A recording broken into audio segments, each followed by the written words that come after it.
भूमिका बहू, उठो। सुबह के 10 बज चुके हैं। सूरज सिर के ऊपर आ गया और तुम अभी तक सो रही हो। नकुल कब का खेत पर चला गया। कम से कम उसके लिए खाना तो बना देती। वह सुबह से खाली पेट मेहनत कर रहा होगा। भूमिका ने बिस्तर पर करवट बदली और उनींदी आवाज में जवाब दिया। माँ जी, इतनी जल्दी क्यों परेशान हो रही हैं? अभी तो मैं उठी भी नहीं हूँ। नकुल रोज खेत पर जाता है, आज भी चला गया तो कोई बात नहीं। जब वापस आएगा तब खाना खा लेगा। आप बना देना जैसे रोज बनाती हैं। कमला कुछ पल दरवाजे पर खड़ी रही। उसके चेहरे पर नाराजगी थी, लेकिन उससे ज्यादा थकान दिखाई दे रही थी। बहू, मैं खाना बना दूंगी, घर का काम भी कर दूंगी, लेकिन कब तक? मेरी उम्र अब पहले जैसी नहीं रही। घुटनों में दर्द है, कमर में दर्द है। सुबह उठते ही चूल्हा जलाना, पानी भरना, झाड़ू लगाना, बर्तन धोना और खाना बनाना सब मेरे ही ऊपर है। तुम जवान हो, अगर थोड़ा हाथ बटा दोगी तो मुझे बहुत सहारा मिलेगा।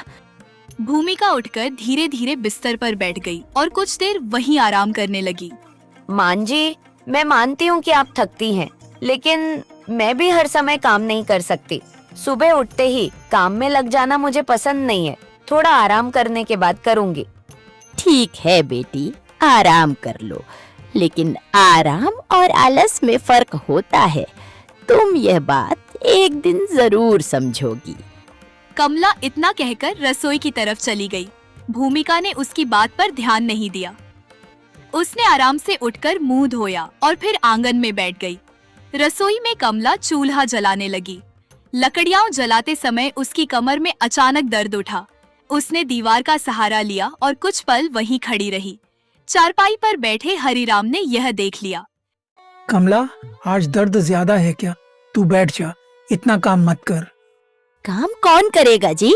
नकुल खेत में है और बहू अभी काम में लगी नहीं है। घर का काम तो करना ही पड़ेगा। लेकिन तू भी तो इंसान है, तेरी उम्र हो गई है। मुझे अच्छा नहीं लगता कि तू दिन भर काम करती रहे। मुझे भी अच्छा नहीं लगता जी, लेकिन मैं क्या करूं? मैं बहू से लड़ना नहीं चाहती। आखिर वह हमारे बेटे की पत्नी है। उम्मीद है कि एक दिन उसे खुद समझ आएगा। नकुल सुबह से शाम तक खेत में पसीना बहाता है। तू घर में मेहनत करती है। अगर भूमिका थोड़ा भी समझ जाए तो हमारा घर कितना अच्छा चल सकता है। बस यही चाहती हूँ। मुझे उससे कोई दुश्मनी नहीं है। मैं तो चाहती हूँ कि वह मुझे सास नहीं, अपनी माँ समझे।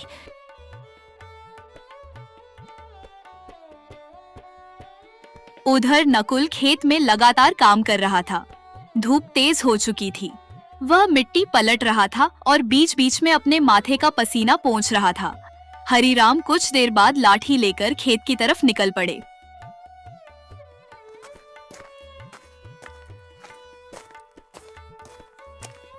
नकुल बेटा, थोड़ा रुक जा। सुबह से लगातार काम कर रहा है, कुछ खाया भी नहीं होगा। नहीं बाबा, सुबह समय नहीं मिला। सोचा था घर से खाना मिल जाएगा, लेकिन शायद अभी तैयार नहीं हुआ होगा। तेरी माँ खाना बना रही है, वह तेरे लिए लेकर आएगी। लेकिन बेटा, मैं तुझसे एक बात कहना चाहता हूँ। बताइए बाबा। तेरी माँ अब बहुत बूढ़ी हो चुकी है। घर का पूरा काम उसी के ऊपर है। भूमिका अगर थोड़ा सा भी उसका हाथ बटा दे तो उसे बहुत आराम मिलेगा। मुझे पता है बाबा, मैं कई बार भूमिका से बात करना चाहता हूँ, लेकिन डरता हूँ कि कहीं उसे ऐसा न लगे कि मैं हमेशा उसकी शिकायत करता रहता हूँ। बेटा, शिकायत मत करना, उसे समझाना। घर प्यार से चलता है, गुस्से से नहीं। ठीक है बाबा, आज शाम को उससे आराम से बात करूंगा।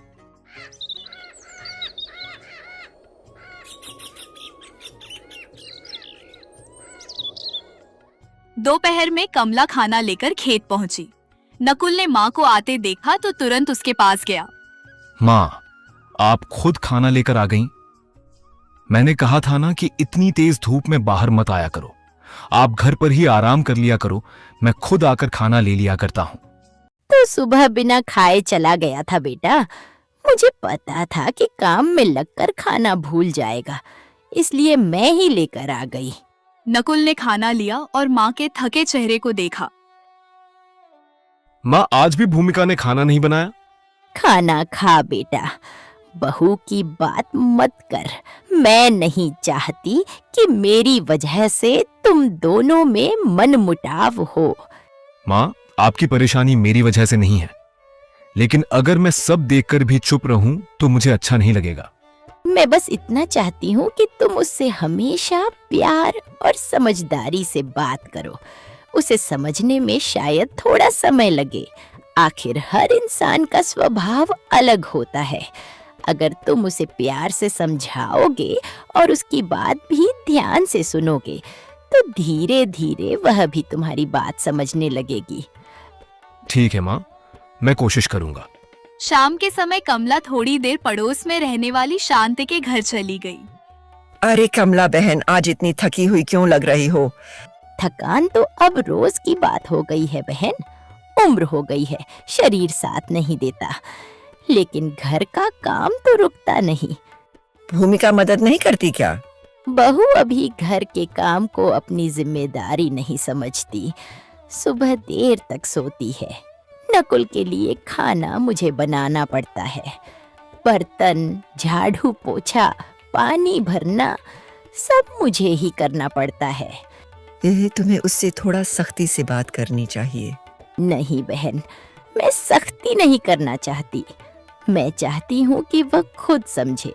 अगर बहू अपने मन से जिम्मेदारी निभाए तो उस काम की खुशी ही अलग होती है। उसी समय बाहर से गुजरती भूमिका ने उनकी बातें सुन ली। वह कुछ नहीं बोली और चुपचाप घर लौट आई।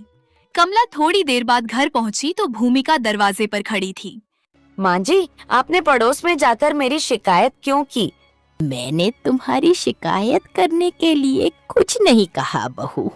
शांति ने पूछा था, इसलिए मैंने अपनी परेशानी बता दी।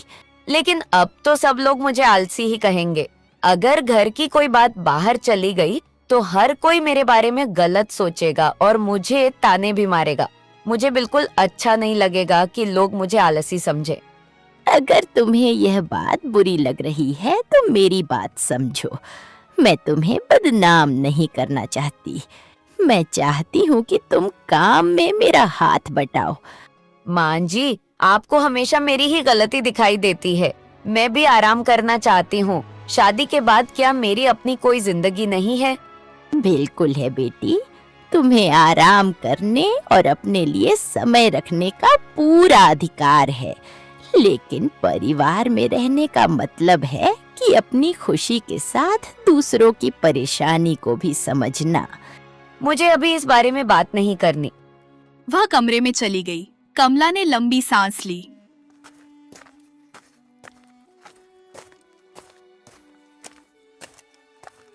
सूरज ढलने लगा था। नकुल खेत से वापस आया। उसके कपड़े मिट्टी से भरे थे और चेहरा थकान से भरा हुआ था।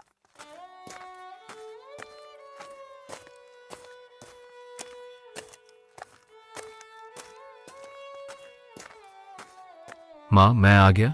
आज बहुत भूख लगी है, कुछ खाने को है? हाँ बेटा, तू पहले आराम से हाथ मुंह धो ले, तब तक मैं तेरे लिए खाना लगा देती हूँ। दिन भर की थकान के बाद तूने भी ठीक से खाना नहीं खाया होगा।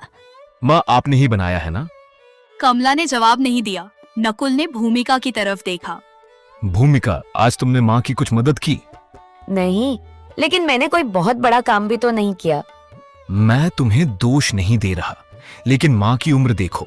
मैं दिन भर खेत में रहता हूँ, बाबा बूढ़े हैं और माँ घर का सारा काम करती हैं। अगर तुम थोड़ा हाथ बटा दो तो उन्हें कितना आराम मिलेगा। तुम भी हमेशा माँ की ही तरफ से बोलते हो। तुम्हें तो बस उनकी परेशानी दिखाई देती है, लेकिन मेरी भी तो अपनी मजबूरियां और परेशानियां हैं। हर बात में मुझे ही गलत ठहराना मुझे बिल्कुल अच्छा नहीं लगता। मैं किसी की तरफ से नहीं बोल रहा, मैं अपने परिवार की चिंता कर रहा हूँ। मैं चाहता हूँ कि तुम और माँ एक दूसरे को समझो। भूमिका चुप रही। नकुल ने बात वहीं खत्म कर दी।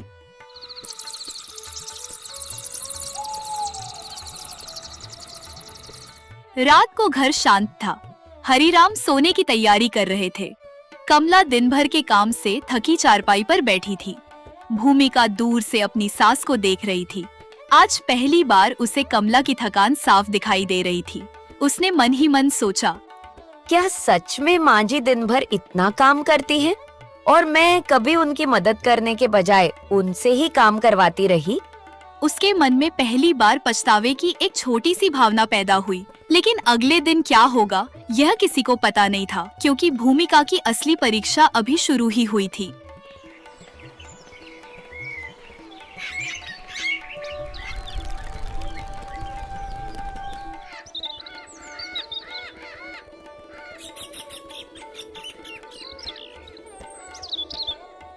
सुबह का समय था।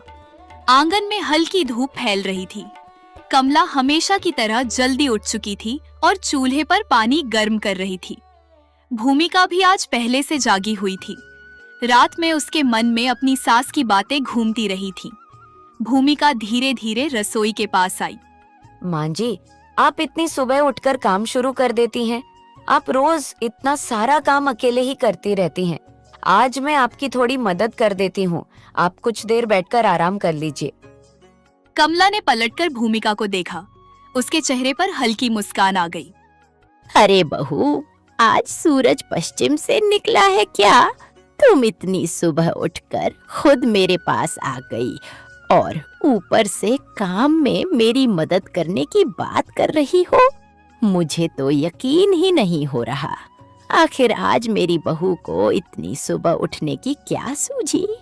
माँ जी, आप मजाक कर लीजिए, लेकिन सच में अब मुझे आपकी परेशानी समझ आने लगी है। कल मैंने आपको बहुत थका हुआ देखा था।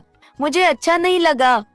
अगर तुम्हें मेरी तकलीफ समझ आने लगी है तो मेरे लिए इससे बड़ी खुशी क्या होगी। चलो आज साथ में काम करते हैं। भूमिका ने चूल्हे के पास बैठकर सब्जियां काटनी शुरू कर दी। कुछ देर बाद नकुल खेत जाने के लिए तैयार हुआ। भूमिका ने उसके लिए खाना बांधकर कपड़े में रख दिया। भूमिका, आज मेरे लिए खाना तुमने बनाया है? हाँ, माँ जी ने मुझे सब्जी बनाना सिखाया है और मैंने रोटियां बनाई हैं। रोटियां थोड़ी टेढ़ी मेढ़ी हो सकती हैं, लेकिन मैंने पूरी कोशिश की है कि खाना अच्छा बने। तुम खाना खाकर बताना कि आज का खाना तुम्हें कैसा लगा। रोटी कैसी भी हो, अगर तुमने अपने हाथ से बनाई है तो मुझे अच्छी ही लगेगी। लेकिन एक बात कहूं, खुद को अचानक बहुत ज्यादा मत थकाना। अब समझ गई हूँ, काम करना जरूरी है, लेकिन काम को सही तरीके से बांटना भी जरूरी है। बस यही समझना चाहता था मैं। मां को तुम्हारी मदद की जरूरत है, तुम्हारी पूरी जिंदगी की नहीं। अगर तुम रोज थोड़ा सा समय निकालकर उनका हाथ बटा दोगी तो उन्हें भी आराम मिलेगा और घर का काम भी आसानी से हो जाएगा। मुझे खुशी है कि अब तुम उनकी परेशानी को समझने लगी हो। और मुझे भी अब समझ आ गया है कि परिवार में सिर्फ अपनी सुविधा नहीं देखनी चाहिए। नकुल ने मुस्कुराकर खाना उठाया और खेत की ओर चला गया। नकुल के जाने के बाद भूमिका ने सोचा कि आज वह घर के सारे काम जल्दी खत्म कर देगी। उसने झाड़ू उठाई और आंगन साफ करने लगी। कुछ देर में उसकी कमर में हल्का दर्द होने लगा। फिर उसे बर्तन धोने पड़े। बर्तन खत्म हुए तो पानी भरना था। पानी भरने के बाद दोपहर का खाना बनाना था। भूमिका का माथा पसीने से भर गया। वह कुछ देर के लिए चारपाई पर बैठ गई। माँ जी, मैं तो आज आधे दिन में ही इतना काम करके थक गई हूँ। अब मुझे समझ आ रहा है कि आप रोज सुबह से लेकर शाम तक घर के इतने सारे काम अकेले कैसे संभालती हैं। सच में मैं पहले कभी आपके काम की मेहनत को समझ ही नहीं पाई। आदत हो जाती है बेटी, लेकिन आदत होने का मतलब यह नहीं कि थकान नहीं होती। शरीर रोज अपना हिसाब मांगता है। अब मुझे समझ आ रहा है कि आप मुझसे बार बार मदद क्यों मांगती थी। पहले मुझे लगता था कि घर का काम तो आसानी से हो जाता है, लेकिन आज खुद काम करके महसूस हुआ कि इसमें कितनी मेहनत और थकान होती है। मुझे मदद से ज्यादा तुम्हारा साथ चाहिए था बहू। अगर तुम मेरे साथ दो बातें करते हुए काम कर लेती तो मुझे भी लगता कि मैं अकेली नहीं हूँ। माँ जी, मैंने आपको बहुत अकेला कर दिया था।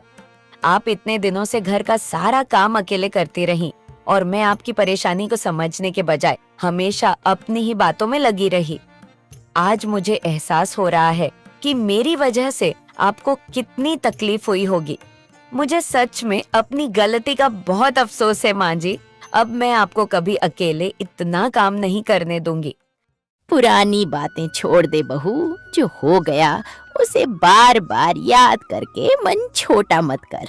हर इंसान से कभी न कभी गलती होती है, लेकिन अपनी गलती समझकर उसे सुधार लेना ही सबसे बड़ी बात है।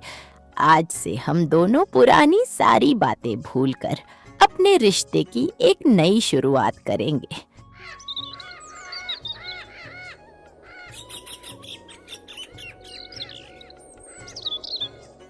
दोपहर के समय हरिराम चारपाई पर बैठे थे। अचानक उन्होंने अपने सीने पर हाथ रखा और गहरी सांस ली। कमला घबरा गई। जी, क्या हुआ? आपकी तबीयत ठीक है? कुछ नहीं कमला, शायद कमजोरी है। सुबह से कुछ खाया भी नहीं। भूमिका तुरंत पानी लेकर आई।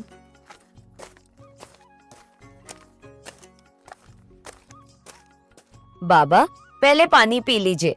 मैं अभी आपके लिए हल्का खाना बनाती हूँ। बहू तू परेशान मत हो, मैं ठीक हूँ। नहीं बाबा, अब आपकी जरूरतों को नजरअंदाज नहीं करूंगी।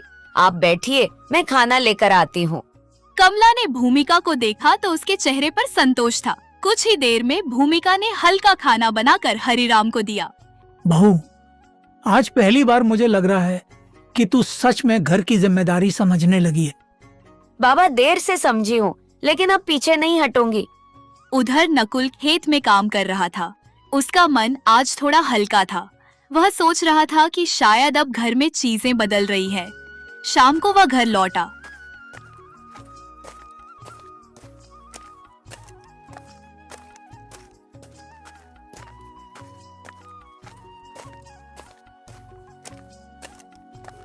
आंगन में प्रवेश करते ही उसने देखा कि घर साफ था, पानी भरा हुआ था और खाना तैयार था। माँ, आज तो घर बहुत अच्छा लग रहा है। सच कहूं तो ऐसा लग रहा है जैसे किसी ने हमारे पूरे घर की शक्ल ही बदल दी हो। पहले घर में आते ही एक अलग तरह की उदासी महसूस होती थी, लेकिन आज तो घर में एक अलग ही खुशी और अपनापन नजर आ रहा है। हाँ बेटा, क्योंकि अब मेरी बहू भी बदल गई है।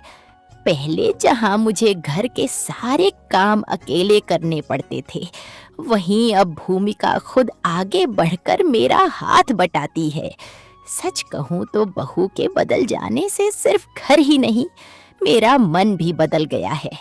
तभी भूमिका रसोई से बाहर आई और दोनों की बातें सुनकर मुस्कुराने लगी। अरे, आप दोनों मेरी इतनी तारीफ क्यों कर रहे हैं? बहुत ज्यादा तारीफ मत करो। अभी तो मुझे बहुत कुछ सीखना है। मैंने बस इतना समझा है कि घर चलाना जितना आसान बाहर से दिखाई देता है, उतना आसान होता नहीं है। भूमिका, तुमने जितना बदलना था उससे कहीं ज्यादा बदल गई हो।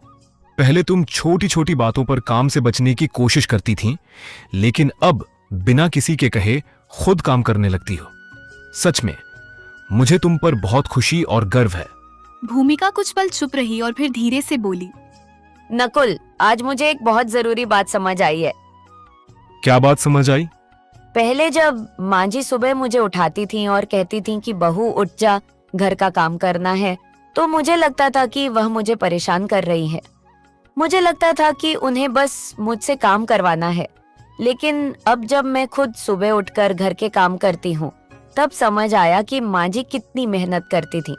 वह खुद थकी हुई होती थी, फिर भी सुबह सबसे पहले उठती थी, घर का काम करती थी, खाना बनाती थी और सबकी जरूरतों का ध्यान रखती थी।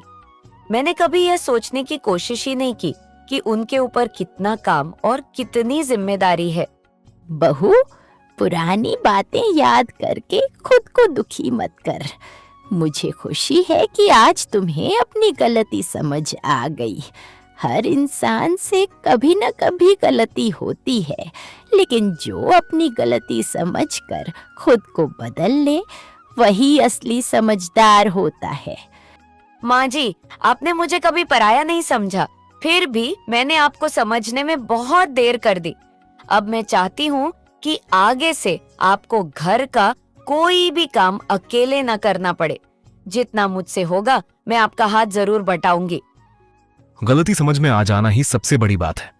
और मुझे सबसे ज्यादा खुशी इस बात की है कि अब हमारे घर में काम को लेकर झगड़े नहीं होते, बल्कि हम सब मिलकर काम करते हैं। और मुझे खुशी इस बात की है कि अब मैं माँ जी को सिर्फ अपनी सास नहीं बल्कि अपनी माँ की तरह देख पाती हूँ। बस बहू, मुझे इससे ज्यादा और कुछ नहीं चाहिए। समय के साथ भूमिका ने सिर्फ अपने काम करने की आदत नहीं बदली, बल्कि उसने रिश्तों को समझने का नजरिया भी बदल लिया। उसे समझ आ गया कि परिवार प्यार, सहयोग और एक दूसरे की जिम्मेदारी समझने से चलता है। कमला को भी अपनी बहू में एक बेटी दिखाई देने लगी और भूमिका को अपनी सास में एक माँ का प्यार महसूस होने लगा। नकुल के घर में अब पहले जैसी शिकायतें नहीं, बल्कि हंसी, अपनापन और खुशियाँ थीं। सच ही कहा गया है, जब इंसान अपनी गलती को स्वीकार करके खुद को बदलने की कोशिश करता है तो सिर्फ उसकी जिंदगी नहीं बल्कि उसके पूरे परिवार की जिंदगी खुशहाल हो जाती है। और इसी समझ, प्यार और आपसी सहयोग के साथ नकुल, भूमिका और कमला का परिवार हमेशा खुशी खुशी रहने लगा।